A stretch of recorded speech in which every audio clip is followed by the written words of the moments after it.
Bismillahirrahmanirrahim. Assalamualaikum warahmatullahi wabarakatuh. Saya Suci Swatun Hasanah dari Prodi PPA semester 3. Di sini saya akan menyimpulkan makalah teman saya yang telah dipresentasikan yang berjudul Peserta Didik dalam Pendidikan Islam. Yang pertama, mengembangkan potensi peserta didik. Para pakar pendidikan membangun berbagai teori tentang perkembangan manusia yang masing-masing mempunyai fokus yang berbeda.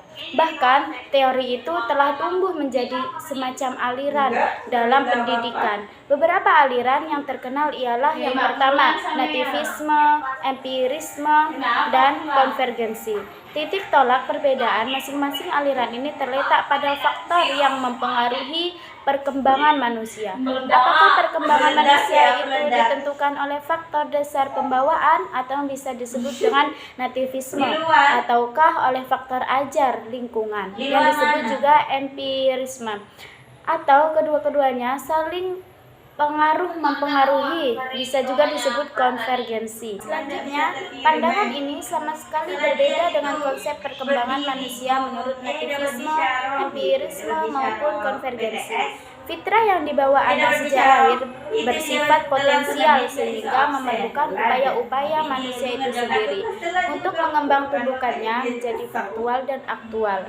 Untuk melakukan upaya tersebut, Islam memberikan prinsip-prinsip dasarnya berupa nilai-nilai Islami sehingga pertumbuhan potensi manusia terbimbing dan terarah. Dalam proses inilah faktor agar sangat besar peranannya, bahkan menentukan bentuk dan corak kepribadian seseorang.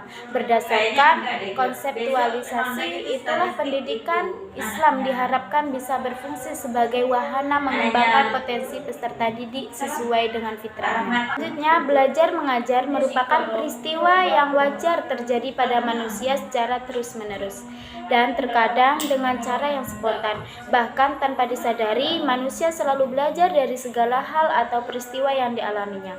Oleh karena itu, pembelajaran hendaknya dilakukan sejak dini. Bahkan pendidikan seumur hidup menetapkan batas pendidikan sejak anak masih dalam kandungan sampai meninggal dunia. Kemudian, belajar dari kehidupan. Maksud dari belajar dari kehidupan itu hidup itu belajar. Ungkapan ini mengandung arti bahwa hidup manusia baru bermakna jika ia mau belajar. Seluruh kehidupan manusia ditandatangani dengan kegiatan belajar mengajar atau bisa disebut juga pendidikan. Manusia tidak lepas dari kegiatan belajar mengajar. Kehidupan sosial manusia yang paling dekat selain dengan keluarga adalah dengan teman atau sahabat-sahabatnya. Dari merekalah anak didik banyak belajar. Oleh karena itu, peserta didik yang baik dan berprestasi biasanya memiliki teman atau sahabat yang juga baik dan berprestasi.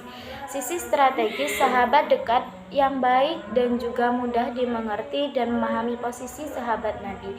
Selain berpengaruh terhadap kepribadian seseorang, juga mendukung perjuangannya. Mungkin cukup itu yang bisa saya simpulkan makalah yang telah dipresentasikan oleh teman saya. Kurang lebihnya mohon maaf dan saya ucapkan terima kasih. Wabillahi taufik wal hidayah. Wassalamualaikum warahmatullahi wabarakatuh.